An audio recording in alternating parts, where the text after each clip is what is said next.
shadows, the now and the light. The vanguard is here and they will be polite. The ruin is stirring, her cult's getting brash. Our heroes must stop them, this all becomes ash. Hunt all the red talents and give them the blade. Civilization they're trying to save. Evil and mayhem have a new foe. The vanguard will teach you the meaning of woe. Hello and welcome to this episode of the Dungeons and Debacles podcast. I am your host and Dungeon Master, Kevin. Going around the table, John. Let me take you down, 'cause I'm going to Leandre Fields. Hey! I play Mjömjö, Dragonborn, Cleric of Bahamut. And Hannah. I'm Hannah, and I'll be playing Lieutenant Leandre Fields, the Tabaxi Hunter Ranger. And Blake. Hi, I'm Blake, and I'll be playing Cinnamon, the Tabaxi Warlock. And Shane. It's me playing Horatius, the human warrior rogue. Alright, so last time on Dungeons and Debacles podcast, you made your way to the grand city of Marilesh to meet with Peter Rhine to get instructions in your next steps of trying to track down the source of this terrible red wrath plague that destroyed 3 cities on the continent of Tome. You met with Rhine. He introduced you to a archmage and a cleric of Palor who have been running experiments and studying this curse plague, as well as the broken green dragon talons that you've been finding. You've learned that the basis behind this seems to be an outlawed school of magic that is ancient, called blood magic. You've also learned that there's been at least 2 green dragons killed and harvested for their talons down in the Great Salt Marsh. You've also learned that the people here have been conducting experiments with this red wrath plague on condemned prisoners. You've been told that you need to go and try to find a green dragon called Cicereth Skillion, the Sly Scourge, down in the Great Salt Marsh, to, one, give a warning. As much as they really don't care about green dragons, they don't want any more of these talons being harvested for this purpose, and to also find out if there's any other green dragons in the area and investigate them, perhaps warn them as well. You've been told by tomorrow morning, the priest here, Sari, the priestess of Palor, will have a map for you and some more information about the area. You've also been invited to stay at Peter Rhine's estate, where he is going to give you access to some of his personal magical items. So that's where you find yourselves now. Currently, I believe it's somewhere around like 5 or 6 o'clock. Peter has told you that he has some stuff to do, but you can go on to the estate if you want. He's given you a letter of introduction. So right now the city is yours until tomorrow morning when you leave. What do the numbers on the map represent? These are points of interest. So number 1 here, this is the council building where you currently are. Number 2 over here is the bastion of the Red's shields, basically the garrison for the military here. Number 3 is the embassy for the Tower of Insight. And number 4 down here is Peter Rhine's estate. You just tipped your hand. Red shields, Roth shields. You're an agent of the Illuminati, Kevin. You caught me. I don't know if I'm comfortable with the word Roths in my game. I'll get back to you in 2 fortnights via express mail. Are we able All to right. order coconuts via pigeon here? All right, I suggest we go to the place of his estate. Make sure it's not a murder hotel. I get a strong vibe this guy has a murder hotel. And check out magical items. That is an excellent. Sounds good to me. All right, so you make your way to Rhine's estate. It's not very far, probably less than 200 yards from the council building. You turn left down a street to go to the address. The houses here are pretty tightly packed, but these are some of the larger houses that you've seen. You think that these are really old and probably have been here for at least 100 years. So you roll up on his estate, and even for his wealth and power, yeah. there's still not a lot of space. There's like no yard or anything like that, but there is a wrought iron gate that goes all the way around it. That's about 10 feet tall. You pull out in front of it, and the gate is currently closed, and you don't see anyone out here like in attendance or anything like that. There's no guards per se. And I'm assuming you've you probably tried the left your horses up at the council building, considering this is just a short walk. Yeah. We definitely think 5 steps ahead about things like that. That's us. That's our party. Yeah, and you also, look around and, you think there's probably people here that own horses, but you're not, seeing, any horses out in front of, people's houses or, any place where they would stable them. Because space is at a premium here in the inner ward. I try the gate. Okay. See if it's open. The gate's open. Booyah. Let's go in. All right, so it's less than probably 15 feet from the gate to the front door. As you're walking towards the front door, it opens, and you are going to see a older gentleman, probably in his late 60s, finely dressed in this dark silk vestment. And he says, "May I help you?" Captain. There's no captain here. Leandre came with us, right? I'm a lieutenant. Lieutenant. Sorry. Yes, we are here at the invitation of, oh God, what's his name? I am so shite with Peter names, it's not even Littlefinger. funny. Yeah. We're here at the invitation of Littlefinger. There's no Littlefinger here. No, seriously, what's his name? Peter Rhine. You can Peter literally Rathborn. Rathborn. Got it. Thank you. Rhine. No, I've said it Rhine? 10 times since we started this episode. That guy. We're here at the invitation of that guy. You are? He does not mention anything to me about it. He gave us a letter, right? Yeah, he did. I'm gonna hand that over. Okay. So he reads it and he sticks it up close to his face and then far away from his face, and he says, "Everything appears to be in order. My name is Finch. I'm the butler here. Please come in." So you enter the estate, and it's very nice in here. It's got these hardwood floors. They're polished. There's this kind of incensey smell, kind of like sage in the house. You walk into the receiving room. It's, good size for, a house this size is probably about 20 feet by 20 feet. There's some couches and chairs and a fireplace. And Tim says, "Please make yourself at home. I'll gather you some refreshment." Thank you, sir. And he motions for you to sit in the receiving room, and he makes his way to the back.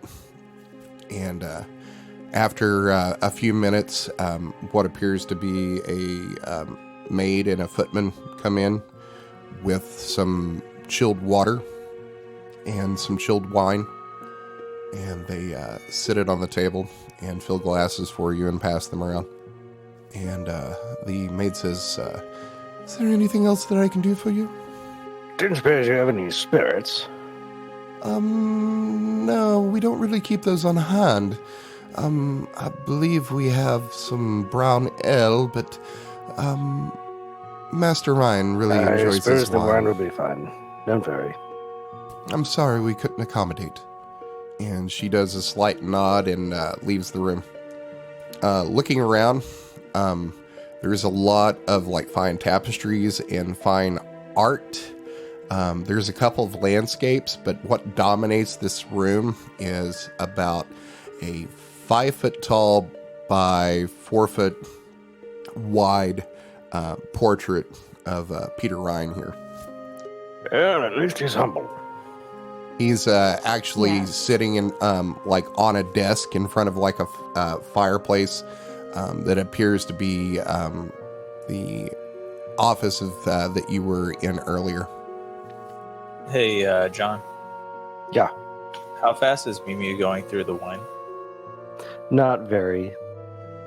He prefers spirits because he's a copper dragonborn, and thus it's more like the acid that he's more comfortable with. Okay. I've decided that's a thing for him. He Wouldn't likes the- strong spirits. Wouldn't the wine be more acidic? Because alcohol like spirits would be pH neutral. Yeah, but it burns. Right, but that doesn't have anything to do with the pH. That's the... No, I meant burns going down. It tastes like burn. Okay, it tastes like burning. Very accurate. All right, so you've probably got about an hour or so here to chill if there's anything that you want to discuss. I think we're all on the same page. We should figure out where we want to go and what supplies we need to gather. We should probably decide,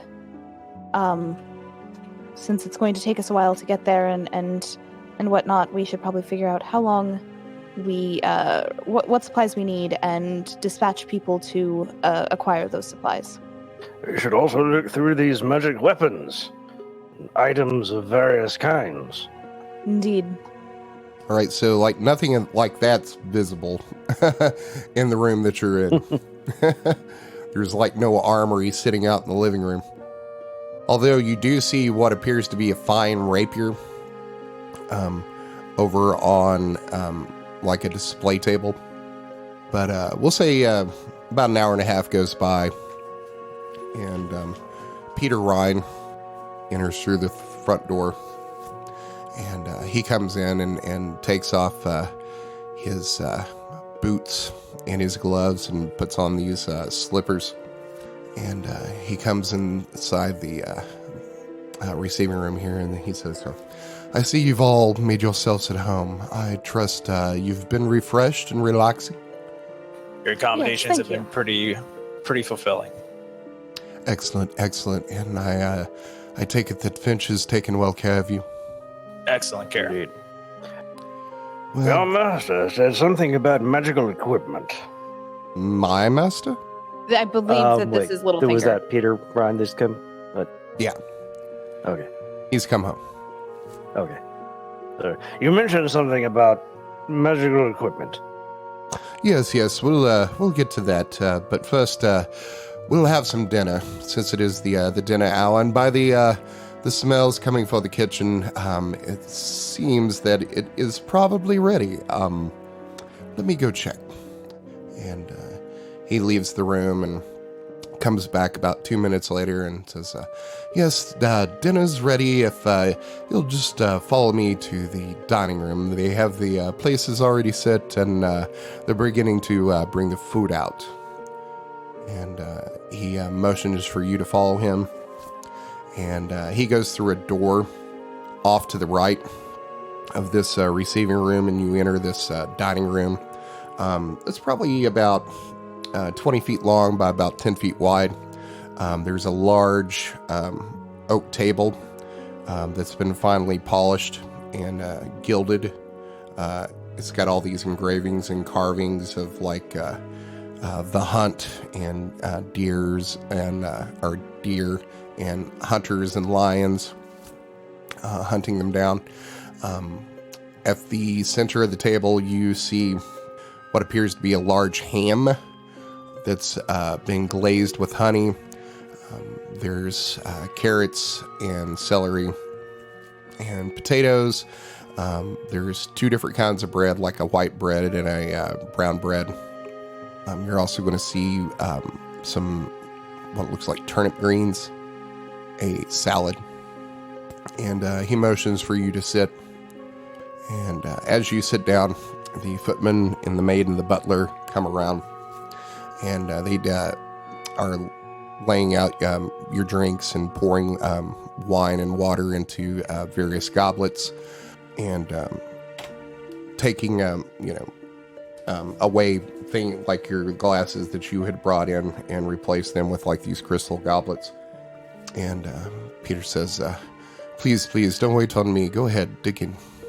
I will begin consuming. I Same. dig the fuck in. Yeah. All right, so he tries to make some pleasant, dinner conversation with you about, things going on in Marilesh, but you really don't have any idea what he's talking about because you're not from Marilesh. You're not really following any of the current events or politics or anything like that. End of this meal comes, and they bring out a honey cake for dessert, and you finish all that up. After the meal, they bring out what appears to be like a dessert wine, like what we would consider port, and pour some from each of you in these tiny little crystal goblets. And Peter says, now that the meal's finished, we can get down to business. We've been busy putting together maps and all the information that we can for you, that you will be given tomorrow morning. We think we have all the supplies that you need already set up. We also have a, shall we say, a peace offering of some gems of, no mean worth to give to this sly scourge as, shall we say, social lubrication. All of this will be given to you in bags of holding, of course, because you'll have to be traveling light because of the terrain. As far as I can tell from the map that Sari drew, most of it's swamp, so I don't know that you can take your cart or maybe even horses, but I will leave that up to you. I suggest, Lieutenant, that we leave the cart behind. As for the horses, I believe they would be best left behind as well. Oh, this man's advice seems sound. Can we trust that when we return they will be in good condition? Oh, of course. I mean, they're currently stabled at the council building. They'll be well cared for. And it's Then not... I believe that is... Go ahead. Oh, then I believe that's probably the best solution. As long as they will remain in good care, then our walking is probably the best option. Yes, they'll be well cared for, and I wouldn't have suggested it if it hadn't been brought up by Sari. She's familiar with the area since she's from Vorne. Speaking of Vorne, it seems that they have a time scheduled for you tomorrow morning at 8 a.m. to meet at the Embassy of the Tower of Insight. There they have a large transportation circle where they will transport you to Vorne to save you the either ship or the overland travel to get there, which should save you probably weeks. Okay, on a side note here, being the good guys is way fucking better. Yeah, you can actually communicate with people without I don't know, we tried being the good guys once, we got betrayed and murdered. Oh, what a shame. I'm so sorry that happened. I don't know what to tell you, man. Was Sish, was the one that we interacted with? I mean, he had the better side of the deal. In any event, let's continue with the actual current. As I said, we have supplies already gathered for you, placed in bag of holding to decrease the weight of what you have to carry. You'll meet at the Embassy of the Tower of Insight tomorrow to be transported. If there's anything that you need tomorrow morning, you should probably go perhaps a couple of hours early to inspect the supplies that you've been given in case there's anything else that you can think of that you need. Sounds reasonable to me. Speaking of need, and he gets up from the table and says, if you would follow me. I will promptly follow. Might as well. So you following him out of the dining room, back into the receiving room, into another door off to the left. And you walk inside, and this room is probably about 10 feet by 15 feet, and it appears to be like his office or personal study. The walls are filled with bookcases. There's a nice desk towards one of the windows on one side of the room where you see like oil lamps, and it looks like he's got ledgers and a bunch of papers laid out. And he walks over to one of the bookcases on the wall opposite from the desk, and you see him thumb through some of the books till he gets to one, and then he pulls the book out. And as he does, the bookcase slides back as if on like greased rollers, and recesses back probably about 2 feet, and then he pushes on the bookcase, and it opens up like a door. And Oh, what a clever contraption, sir. I know, isn't it great? And he goes over to the desk, and he takes the oil lamp that's currently lit, because at this point it's probably about 9 o'clock after this long dinner that you've had, and takes the oil lamp and goes to the door, and you see him start to walk down steps, and he motions you to follow. You follow, and the steps are kind of they're spiral. It's a spiral staircase, and you go down probably about 20 feet, and you see him take a piece of wood and light it off the lamp, and you see him light various lamps down here. And as the room begins to be illuminated, you look inside, and this is a very large space, probably about 75 by 50. You think this is like basically takes up most of the foundation of the house. You look around, and you are going to see crates and barrels. This looks like this is like some sort of like stockpile, like safe room down here. You're going to see a suit of full plate armor. You're going to see a suit that's like breastplate. You're going to see another like suit of armor that looks like it's all leather. That's this real shiny like black leather. But what catches your attention is over on the far side of the wall, after you walk a while going through here, you are going to see a weapons rack that's got just about every kind of weapon that you can think of. And he says, this is a collection I've put together over the years. There's nothing too crazy down here. There's no artifacts of any means of measure down here, but most everything has been enchanted with something or another. Do I see any magical arrows or anything? You see a bow, but you don't see any arrows. Peppermint bow of frostiness. What does the bow do? I'm gonna ask him. Oh, it's enchanted to shoot straighter and farther. Mechanically, it's a +1 bow that has its range extended by 30 feet. Probably stick with my oath bow then. Okay. Unless there's... Go ahead. Oh no, I unless there's going to be long, like super long distance. Maybe I should. You know what? I'll pick it up.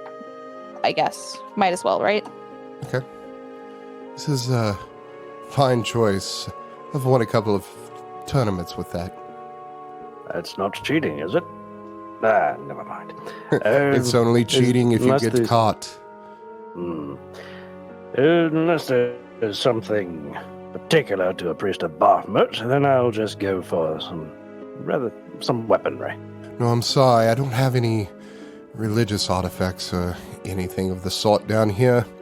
Mostly martial weapons. I have some potions. And then I'll some just grab suits a of armor. mace or a morning star then. Okay. There is a mace and a morning star here. Is there any particular difference between these two items?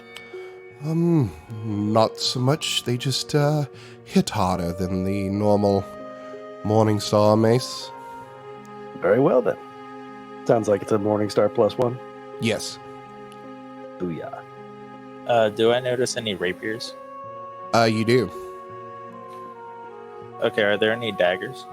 Yeah, there's 2 daggers here. Basically, everything here is like a +1 weapon. Okay, got it. Like you said, he doesn't have anything too crazy. It's just like a collection of magical items that, or magical weapons that he's put together in his own little arsenal down here. I am going to grab the rapier and start examining it. He says, it's a fine choice. It's a well-made instrument. It's light and well-balanced. You must admire the craftsmanship. Yeah, whoever made it is pretty talented.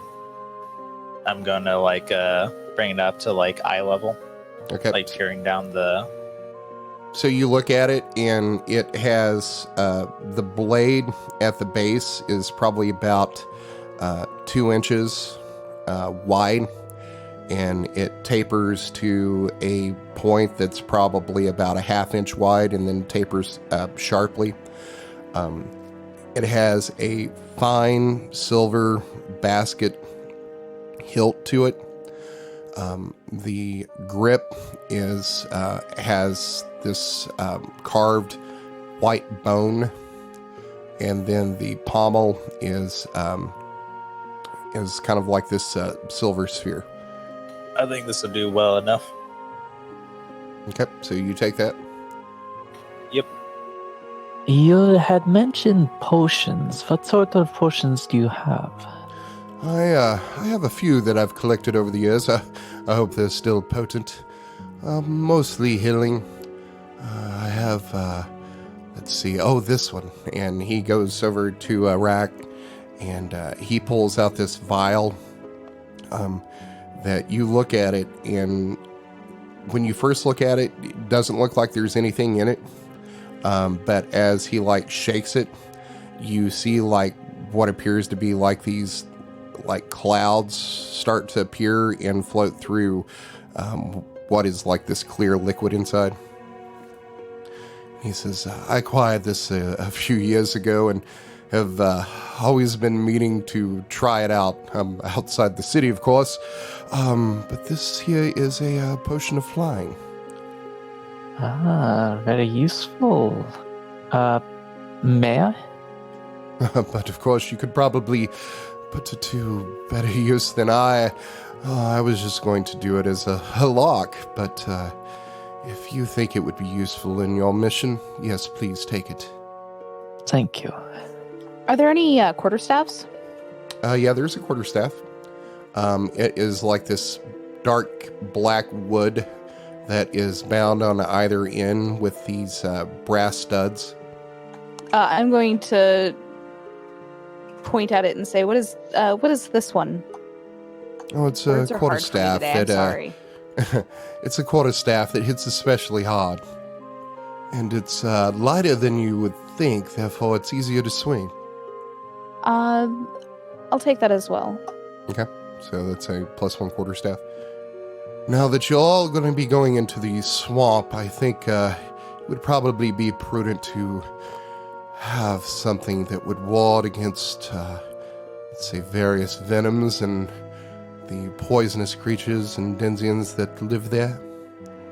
Let's see, I think I have enough for all of you and perhaps 2 more. Of course, I could have more made. And he packs up these 6 vials of this green liquid. And he's going to put it into this leather case. Let's see what else. I appear to have, yes, I've got 2 healing potions that would probably be very useful to you. And he's going to pack in 2 potions of greater healing. And what else? And he goes through and says, this one was also going to be a lock.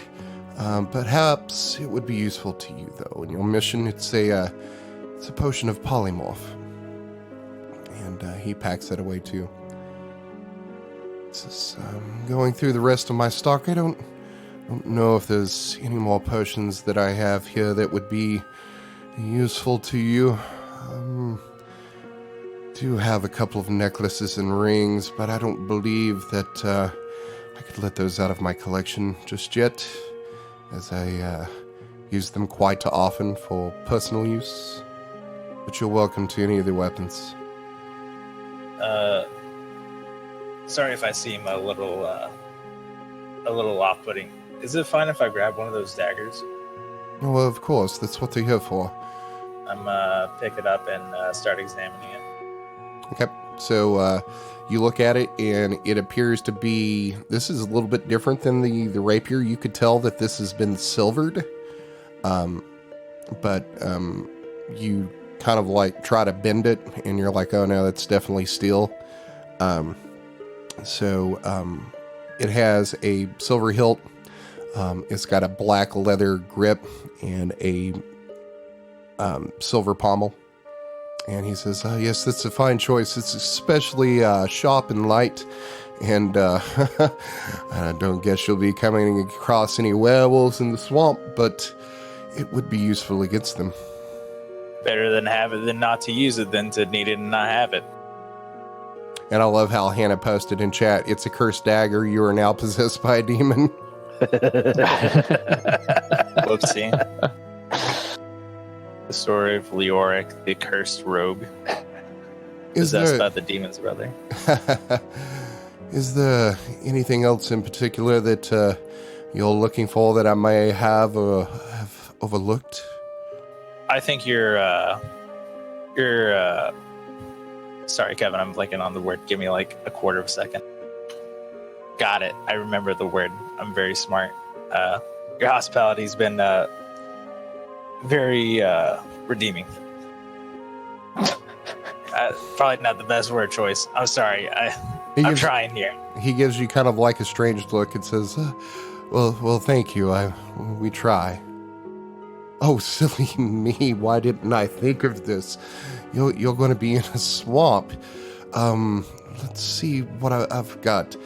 I don't have enough for all of you, but I do have 2 potions of water breathing if you would care to take them.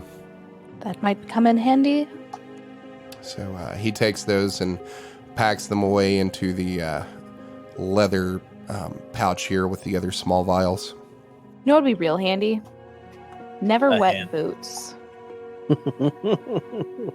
I'm sorry, I don't have anything like that. Oh, I was saying that out of character. Okay. I want to go out in town you and can see just if get anyone... regular boots and like rub wax and oil on them. That's a thing people do. Right? Yep. I mean, that's something you could probably have like commissioned that Like wouldn't lanolin? be very expensive at all. Would we be able to get it done quickly? I mean, you might even be able to find some in Marilesh. I mean, if you're going to find a magical item somewhere in a city that's either been commissioned or created, this is probably the place. Because it's like... I would actually... This is like the Los... Once. This is like, well, I guess this would be like the... You know, if you were comparing the cities in America to like the cities of this planet, this would be like a Chicago. Gotcha. or the cities So, of the United shitty States. pizza? Chicago I'm pizza is delicious. It but is, it's not it is. pizza. I hate you. So yeah, this is like one of the top 3 cities in the world here. And so Ryan's going to say, I'm sorry I don't have a more expansive collection or perhaps more powerful items than perhaps you would want or perhaps even have. But what is here is available to you. And if I don't have it, perhaps it could be procured somewhere else in the city. We appreciate everything. You've been more than generous. Well, thank you. You can linger as long as you want, but I'm very tired and it's going to be an early day tomorrow. Rooms have been prepared for you. There's still plenty of food and wine. Please make yourself at home, and I will see you early tomorrow morning. I would love to go searching for 4 pairs. Yeah, 4 pairs of boots that can be enchanted to never let the feet get wet. Okay. You're going to go looking for it now because it's like probably 10 o'clock at night at this point. I suppose not. Is the other dagger the same as the first one? No, the other dagger is, from what he's explained to you, it's a +1 dagger. It's not silvered. Okay, I would like to procure that. Okay. Daggers are sick. I don't plan on being in any close combat, but I figured having a quarterstaff would be handy. Yeah, and he's got just about like every weapon that you can think of down here.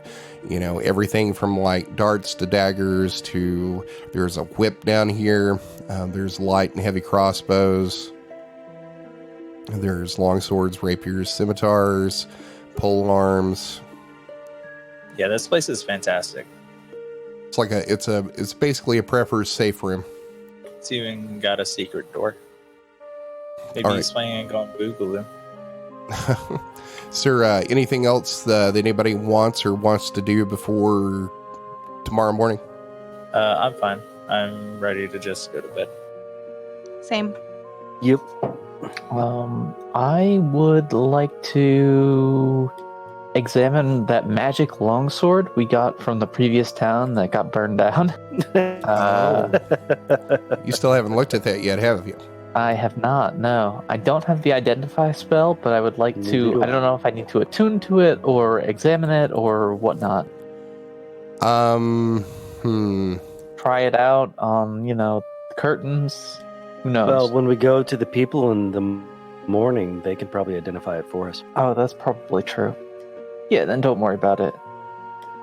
Okay. That's it. Alrighty. So everybody goes to bed. There's been, each one of you is, they've prepared you a room. Each one of them is nicely furnished with like rugs and paintings inside, fine porcelain wash bases. There's even silvered mirrors here. The beds are feather beds, with silk sheets. Probably the nicest place you've ever stayed. You don't know my life.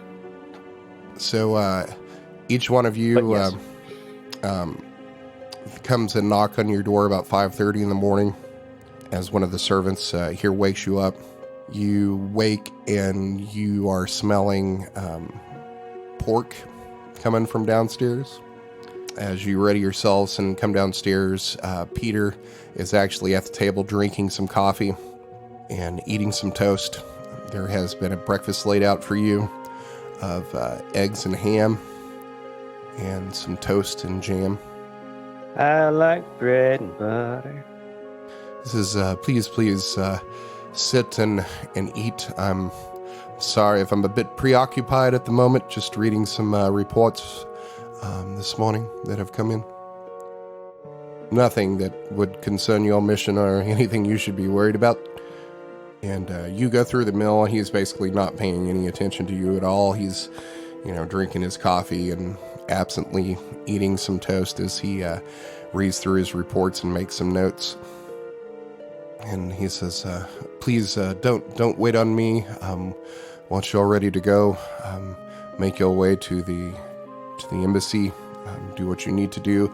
I believe everything that concerns me or my responsibilities at this point have been done. I'll be making my way back to the council building, so please let me know as soon as you return and how your mission went. I wish you the best of luck. Thank you. Thank you so Thank you much very for much, your sir. kindness. Yes. Good luck to you. And then he sticks his head back down into his ledgers and begins furiously making a note about something. So you finish up your breakfast and you make your way. Are you going to the embassy to be teleported, or are you? I think you said you wanted to go try to find some boots. Yeah. She's a cat. Some- She hates water. I figured none of us wanted gangrene, but sure, blame it on the fact that I'm a cat. Damn. I think you mean trench foot. Same thing. One leads to the other, probably. So you don't really know this town that well, and you would probably, your best place to start would probably be the embassy. All right, let's start there. Okay, so you roll up on the embassy here, and it's a large building. There's a central tower in the middle of it that's probably 75 feet tall. It has these large, like, cathedral doors on two sides of it that form a 90-degree angle that face both of these streets. The building itself has, like, this red terracotta tile on top of it, and the walls appear to be made out of this grayish white-veined marble. As you come up to the building, there's people going in and out that are dressed in robes and various nobles' gear. Most of them look like they're probably magic users that are coming in and out. There's no guards on the outside of it. And as you walk in, you notice that, like, the space inside seems to be a lot larger inside than it is outside. And you're like, no, this doesn't make sense. There is what appears to be like a reception desk with this very, probably in his 20s, young human that is sitting behind this desk, answering a question for a what appears to be an elder wizard. You see him finish up there as the elder wizard walks down a hall away from the desk, and the young human behind the desk looks down and he starts to write something. Pardon? Yes? I'm gonna just... Can I help you? Yes, we were looking for a place. We are about to have to go onto a trek in the swamp, and we're looking for a place where we might find some boots to keep our feet dry. Oh, Enchanted boots. To keep your feet. And around the time he says that, he looks and he sees that you're a symbol of the Vanguard, and then recognizes you as like a Tabaxi, and he says, are you perhaps Lieutenant Fields? I am. I have been told to expect you. They are currently getting your gear ready now, I believe, by the teleportation circle, and I was instructed to tell you to go there to inspect the gear. Perhaps there's something like that in it. I don't know. Yes, we will go do that. Yes. Thank you. If there isn't, where would we might look if there is not? I mean, there's quite a few magic shops in town. I don't patronize them myself, but I'm sure there's some archmages or some of the senior wizards who'll be waiting on you that could tell you such a thing. All right. Well, thank you so much for your help. Yes. Do you need an escort? The teleportation circle is actually in the back of the building. It's past the circular inside tower that you can see here. If you just go down about another probably 100 yards, it's the door straight ahead. You can't really miss it. If we could get someone to lead us, that would be that way we don't get lost and... it seems yes, like it might be amazing here if we did. Yes, of course. And he snaps his fingers and he goes, Jenny, would you escort them to the teleportation circle? And you see this girl. She's blonde. She's got like braided pigtails. And you see her studying like a magic tome, but she doesn't look like she could be much more than like 12 years old. And she like gives him a look and then slams the book and sits it down and gets up and straightens her robes and walks out from behind this counter and looks you all up and down and says, follow me. And she begins to... This is a racist stereotype against white girls, and I am offended. She, I think it's more an indication that the guy we were just talking to is an asshole. Well, here, how racist are you that you think she's white just because she's got blonde hair? You didn't even ask what race she was. Damn. Check your privilege, dude. I only judge on combat capabilities. She is a brown-skinned dwarf with blonde hair. So, anyway, so without even like to look to see if you're following her, she just takes off walking down the hall. I will promptly follow. All right, so you walk about 100 yards, and you're like, "This is weird. This shouldn't. No, this is like a city block we're walking down." But you get to the end of this hallway, and there's these large archway doors that are bounded by wood and iron. They're probably about 30 feet wide and 30 feet tall. Huge.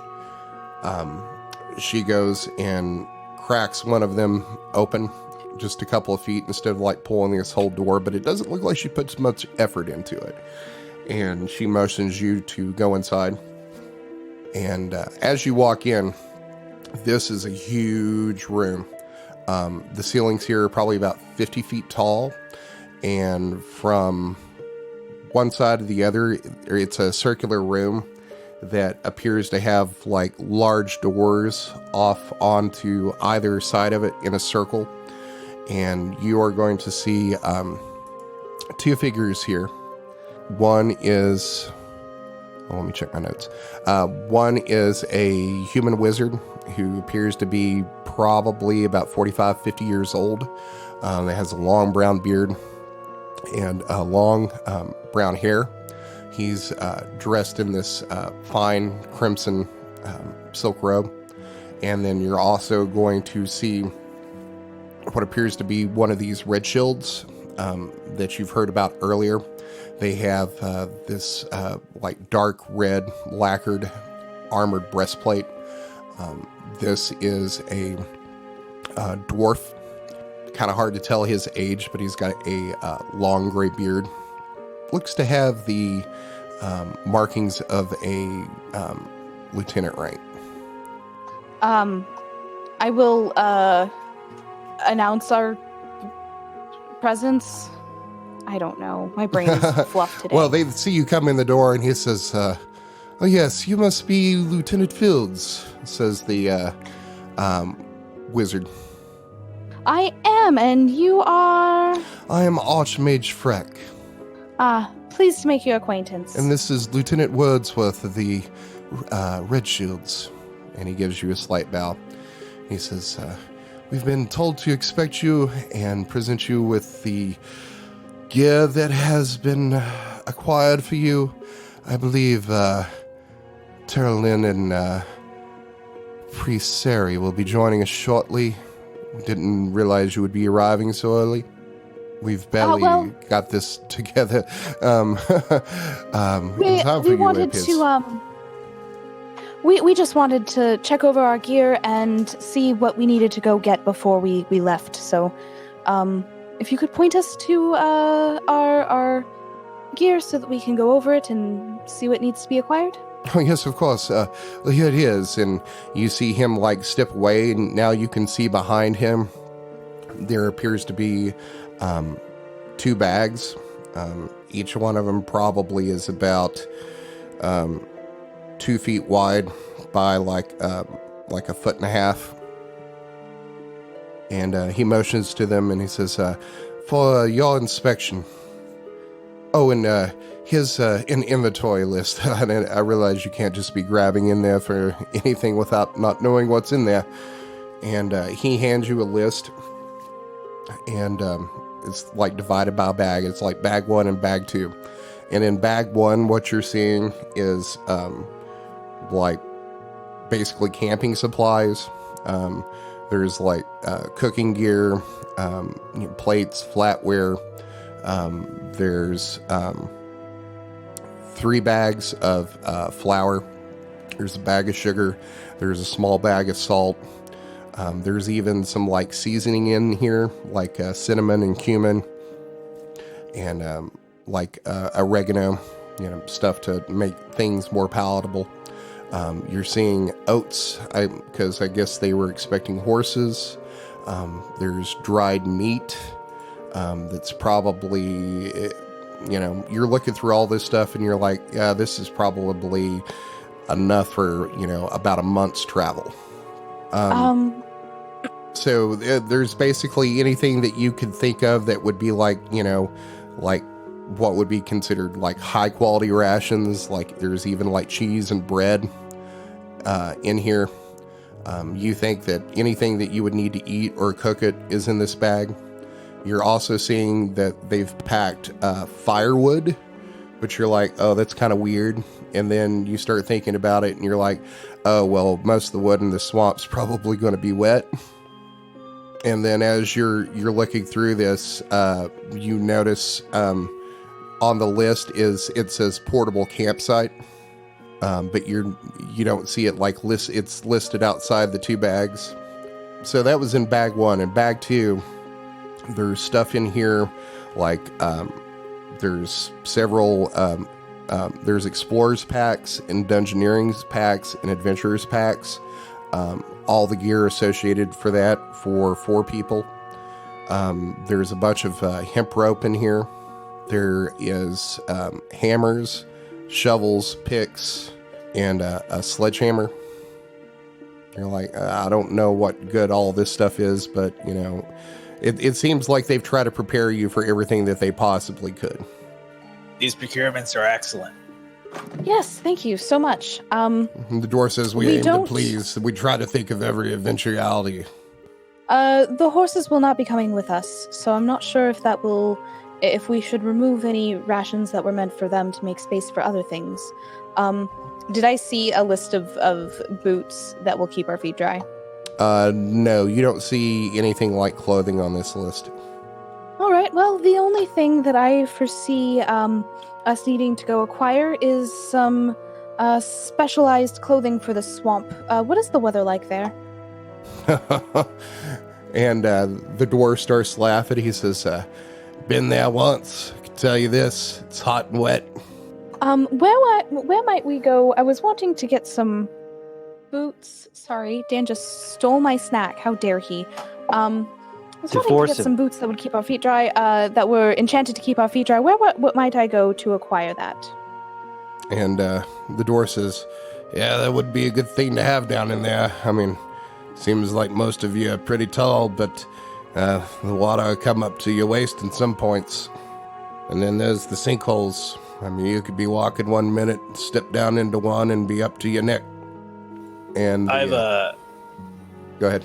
Do you happen to have an item that maybe has... Actually, I'm going to turn to the party. Did any of you guys know prestidigitation or anything like that? Indeed, I do. Why? there we have it. I mean, can't that thing basically just clean anything in like a foot square, right? And Frank, Or try it. Well, it works on certain objects of certain sizes. It's not a clean everything within this square. Things like shirts, pants, plates. Right. and So would it be able to dry our pants or like? Oh, our absolutely. But I cannot dry it while we are in the water. Yeah, but I mean, we can just worry about that whenever we start resting up. I suppose so. That's fair. Why spend hundreds of golds on random boots whenever we have an ally that can do it just as well? Because I am not your personal clothes washer. And Lieutenant Wordsworth's going to speak up and says, "Yes, and by then the damage is done. You want to keep your feet dry or rub up raw with them. It looks like you're going to be walking quite a while." And Archmage Frank's going to speak up.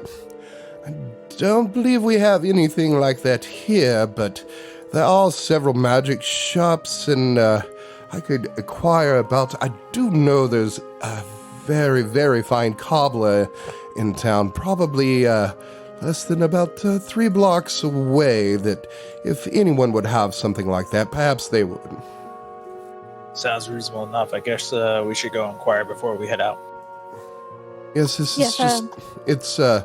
It's down on Maple Street. You just turn out of here, go down about 2 blocks, and turn right. You can't miss it. They've got a shingle out front that's shaped like a boot. The name of the shop currently escapes me, but you can't really miss that boot sign. Got it. Is there a no later than departure time for the teleportation? I was under the impression that you weren't leaving until 9 this morning, and it's currently... And he, looks at the... kind of looks up, and he's not really... You're like, what's he looking at? And he's like, it's currently 7, so it appears you have a couple of hours until Priest Sari and Archmage Taros should be arriving. Should be plenty of time. And I guess we don't have much time to waste. I guess I'll catch you guys at 9. Yes, thank you. We will be back. And she's gonna head towards the boot shop. Okay, so it doesn't take you probably more than 20 minutes to get there. There's a sign out front. It's a black boot with gold lettering on it, called the Elf's Cobbler. You go inside the shop, and it's just it's not huge. It's probably about 30 feet by 50 feet, and there's all kinds of boots in here. Most of them look very fine, like nobles would be wearing. At the back of the shop, there is a dwarf woman currently hammering the sole on a boot. She hears you come in and says, "Hi, can I help you?" Yes, we were looking for some. We were about to trek through a swamp, and we were looking for some boots that were enchanted to keep our feet dry. Why would you want to go yeah, trekking mage. through a swamp? Well, duty On a calls. mission from our god, good lady. Well, that's dumb. Not that your god's dumb, the mission's dumb. Anyway, so you need boots that keep your feet dry. I got regular boots that are well oiled that'll do the job, and I actually do have probably 6 pairs of boots that were commissioned by some haughty-toddy elves that came through not too long ago. Probably about 3 months. They put down a deposit, and I've never saw them again. So if you want those, I could sell them to you. We only need 4 pairs, right? There's What 4 was of us. that, Dragon Man? That's what I thought. Do you want the boots or not? Yes. How much? Let's see. Probably, I'd take I'll take 125 for them since the deposit's already been paid. So if you pay the rest of it, 125 a boot. Gold, that is. 125 gold. Per boot or per pair, cat. Just double checking.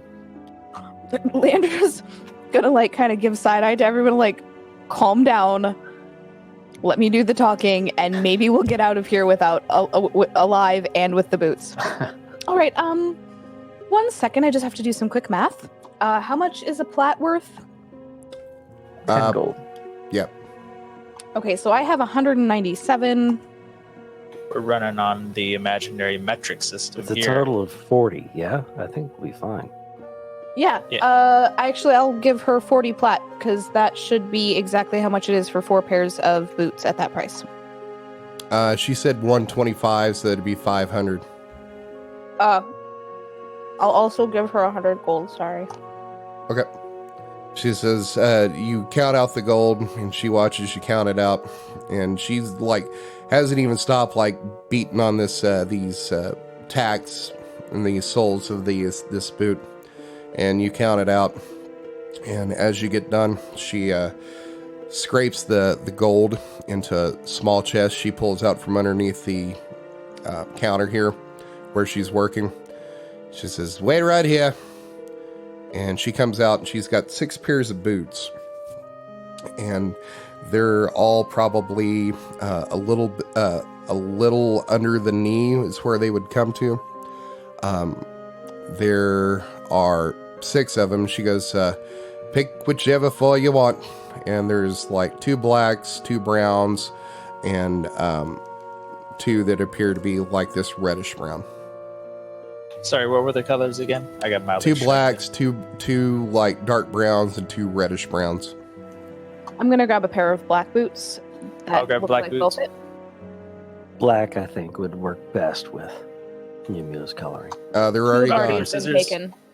Oh, Too slow. in that case. Early bird gets the worm, am I right? I ain't got all day. Pick your boots. Cinnamon's gonna take a reddish brown pair. I'll go with brown. Yep. You sound so sad.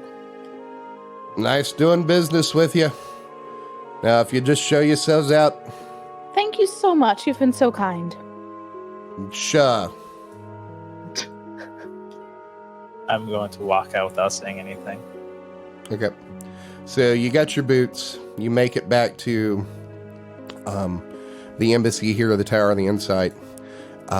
You walk through the doors, make your way back to the teleportation room here, and you get back, and this time you notice that Archmage Lynn, the Tiefling, and Priest Sari are here now. And Archmage Lynn says, here you are. Did you happen to find everything that you needed? We did. Thank you so much. The Great. shop owner was quite pleasant. She's going to say that in a very... I do not Dry know of tone. who you speak, but sure. We have the rest of your gear, and Sari here has more information for you about the area. And Archmage Lynn takes this pack she has beside her and picks it up and lays it down over here beside your other bags. And says, this is a portable campsite. It should do you well in the terrain that you will be in without having to find wood and tints and such, and trying to find it. It'll give you a dry place to sleep, let's say. And Sari speaks up, and Priestess Sari speaks up and says, I believe I have all the information that you need. Here's about as detailed map as I could find of the area. And if you look at your old 20 screen, she says, we will be teleporting you to Vorne here.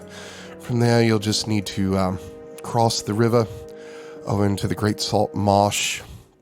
From there, you can see, as best as I can figure, the most direct and safest path to where I believe, if the tales are true, where the Sly Scourge makes her lair. It's down here in the Spotted Lakes region of the Great Salt Marsh. It's down near the coast where I've marked X on the map. There is a city, if you could call it a city, between Vorne and the Dragon's Lair that you could stop off if you wanted to, if you needed more supplies. But from what I hear, we've prepared you as best we could with the amount of time that we believe that it will take you to make it through the swamp.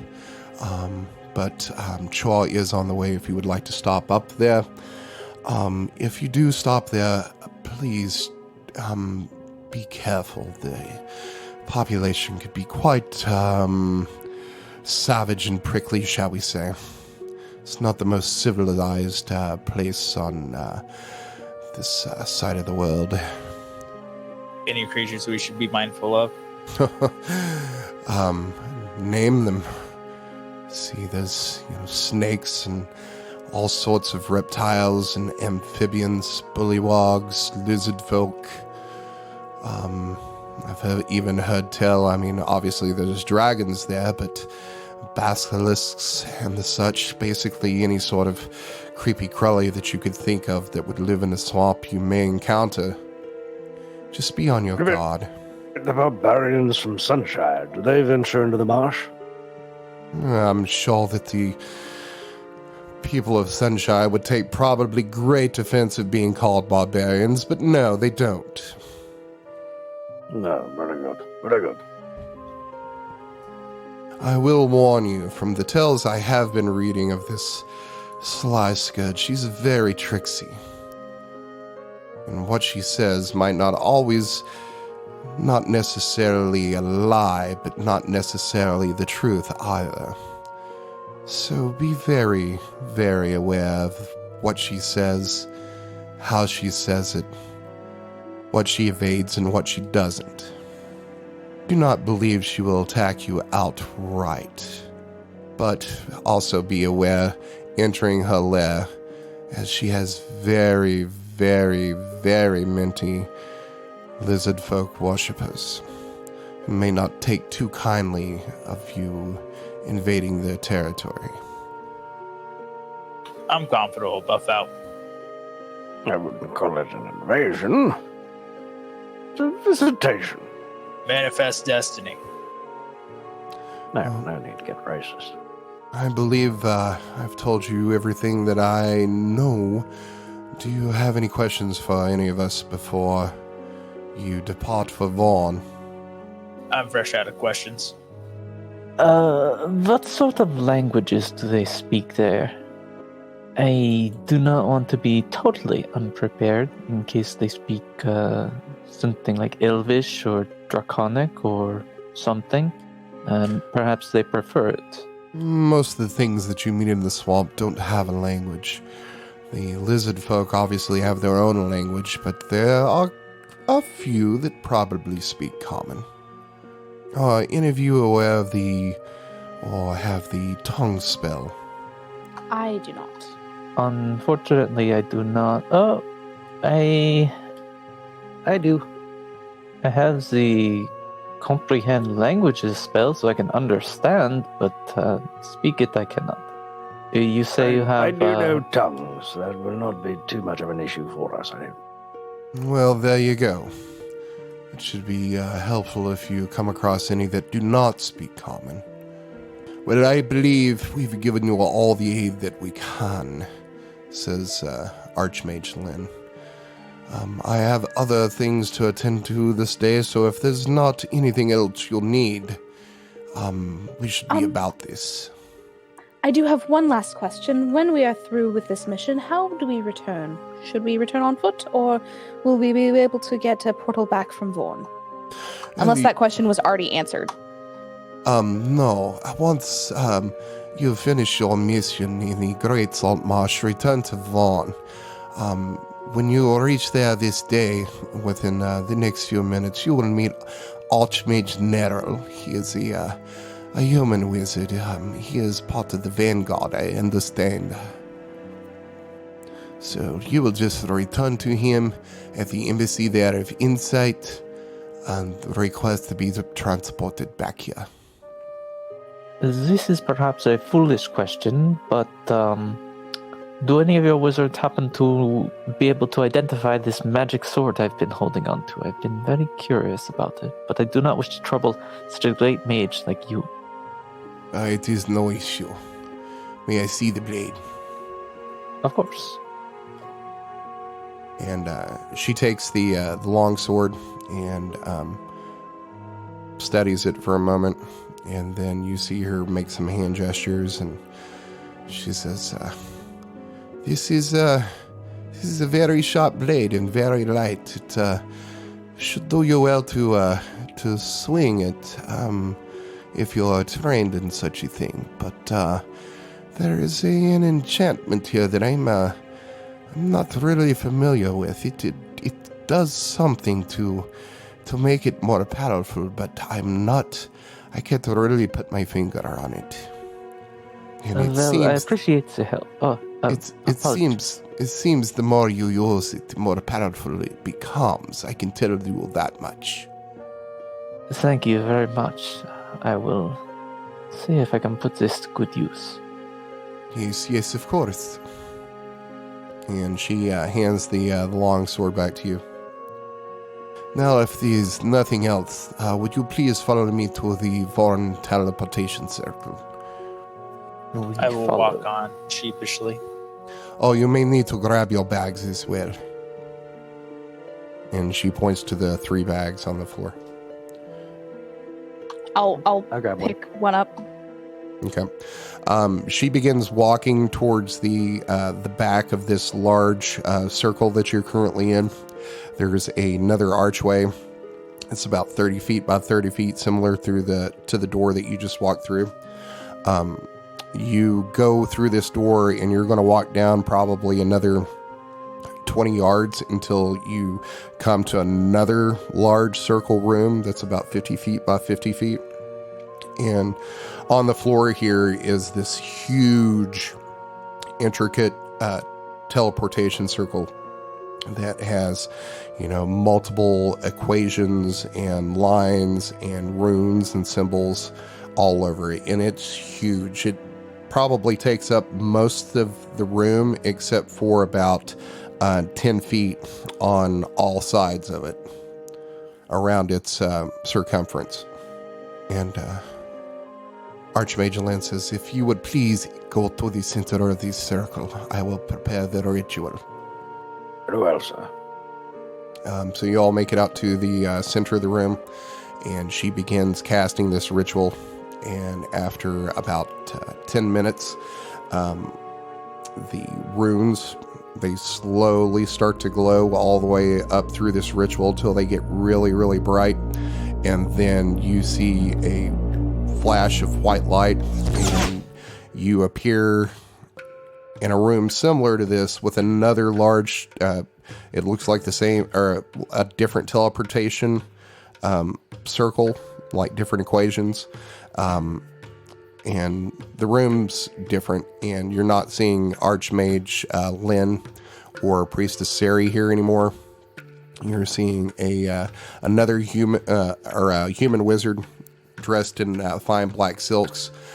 He appears to be in his 50s, and a human male dressed in silver and green enameled breastplate. And the wizard says to you, "Well, welcome to Vorne. I'm Archmage Nerl of the Vanguard. You must be Lieutenant Fields, is that correct?" That is correct. This here is Lieutenant Tuck of the Vorne Sentinels, and he gives a quick nod to you. "We were told to be expecting you, and here you are. I assume you have everything that you needed provided to you from afraid, Minister Rhine, is that correct? That is correct. Indeed. Well, do you need an escort out to the city? I'm assuming it's your first time here. Yes. Actually, is there a boat that can take us across the river? That'd probably be the best course of action. Yes, it's already prepared. Lieutenant Tuck will take you to the docks. Fabulous. Hopefully we will see you soon. Let's hope. Not sure what you're off to, but all we were told was to give you an escort out of the city and have a boat prepared to go across the river to the swamps. And this Lieutenant Tuck, who you see now, he's like he's very stoutly built. He's tall, probably about 6'3". He's got this really close cropped red hair that you can see underneath this silver helmet that he's wearing. And he's very properly, says, "If you would follow me, Vanguard, I will take you to a cart that is waiting for you and show you out of the city." Yes, thank you. Okay. So he leads you out of the embassy here of the tower of of the Isle of Insight that looks pretty similar to the one that you just came from. There is a carriage that is waiting for you outside. That is this forest green enameled lacquer on the outside of it with this gold gilding. It's drawn by 4 horses, and there is a coachman on top waiting for you. Lieutenant Tuck goes over, opens the door for you, and motions you to step up into the cart or into the carriage. I will do so. Same. Yep. So he closes the door, and you see him walk to the back of the carriage, and you feel the weight go down as he's steps up onto the back of it, and then you hear on the top of the cart, and the cart starts moving. You're starting to get a view of the city now. You can smell like this salt air coming in from the sea all through the city here. The architecture is a lot different than what you're used to. It's like a lot of it seems to be like this light colored sandstone. Most of the buildings are made of. There's not really a lot of angles here. Most things are kind of circular or oval in their architecture, including the domes that make up the roofs. The city streets here are pretty crowded. You are seeing the dress of people, the men and women walking through the streets, is a lot different than what you're used to from living, in the area around Marilesh. Mjömjö has probably seen this dress before, being from kind of over here on this side of Tome.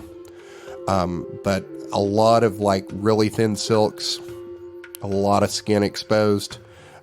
You're seeing men walk around with these vests and bare chests. A lot of the women here are wearing these pants that come up almost to their knee. And the weather here is a lot warmer than what you're used to.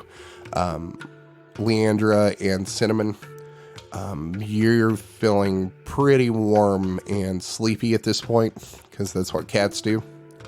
Yep. It's hot. It's humid. You would estimate that it's probably, even for, this latitude where most people are experiencing cooler weather, it's still probably in the low 90s here with probably 80% humidity. But people here seem to be used to it. You don't really see anybody laboring or sweating in this heat, but you're starting to feel it because you're not used to it. So you, after probably about a half mile, going through these streets. You're seeing a lot of shops. You think this is probably a market district until you start running into some warehouses and you hit the docks here at Vorne.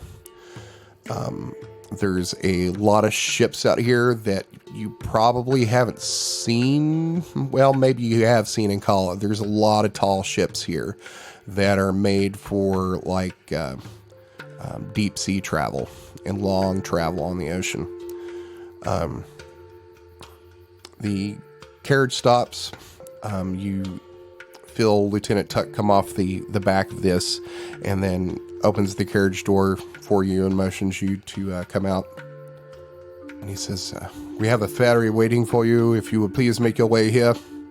And he points to the end of the dock, and you're going to see like a long boat here that has probably about 6 oarsmen and a small sail. There's plenty of room for all of you on the boat. And he says, this will take you across the river. Good luck to you. Thank you kindly. Good hunting and good travels. To you as well. So you make your way onto the boat and across the what is called the this wouldn't be the Sea of Fangs. That would be the actual sea. This right here would be the Fang River. As you make your way across the Fang River here into the Great Salt Marsh, you're going to start smelling decay almost probably 3/4 of the way across the river here, or the bay, into the Great Salt Marsh. And then you make it over the other side, and there's no docks or anything like that. The oarsmen get out and drag the boat up onto shore with you in it. And one of the gruffer looking ones is this burly guy with like this big thick black beard and scraggly black hair. Says, good luck to you. Wouldn't envy you. Keep your feet dry. Yes, we have that taken care of. Thank you. And you step off the boat into marsh. As soon as you get off, your feet sink down probably about a good 8 inches. And it's like this green, boggy, like grass that like sucks in around your feet as your feet go down into the water and the mud here. And it kind of makes like a suction, and it's kind of hard to like pull your feet out. And you look over your shoulder across the Bay of Vorne, and then you look out across this expanse of basically this like mossy high grass with this shimmer of like sunlight coming off of it, to where a lot of like sunlight's reflecting off the water down in between the grasses here. And you're like, wow, this is gonna suck. Because that's about as far as you can see. And I think that's probably a pretty good place to end it right there. Thanks for listening to another episode of the Dungeons and Debacles podcast. If I could ask a halfling-sized favor, give us a 5-star rating and review on iTunes. It's the best way to support us. New episodes come out every Monday, so make sure to check your podcast app. Do you have an idea to make the podcast better? Tell us about it on Twitter or Facebook. You can also check out our website to see all the maps, lore, and characters at dungeonsanddebacklespodcast.com. And now a word from our fantasy sponsor. Do you want to make more gold? Of course, we all do. Find out how easy it is to do with your Journeyman certification with the Carly Institute Correspondence School. You can train for a new trade without setting foot in a classroom. Choose from any of these courses: livery, weapon and armor repair, Bowery Fletcher, leather tanning, blacksmithing, child daycare, cart management, bookkeeping, law assistant, dentist, bloodletting, and inn management. Or get your specialized degree in arcana, alchemy, herbalism, or cartography. Compare your current salary with the gold you could be making in any one of these careers. Send a raven to Carly Vocational Correspondence School to start your quest for a better life. The music you heard on this episode was Water Prelude and River Fire by Kevin MacLeod at Incompetech.com. Licensed under Creative Commons by Attribution 3.0 license. CreativeCommons.org/licenses/by/3.0.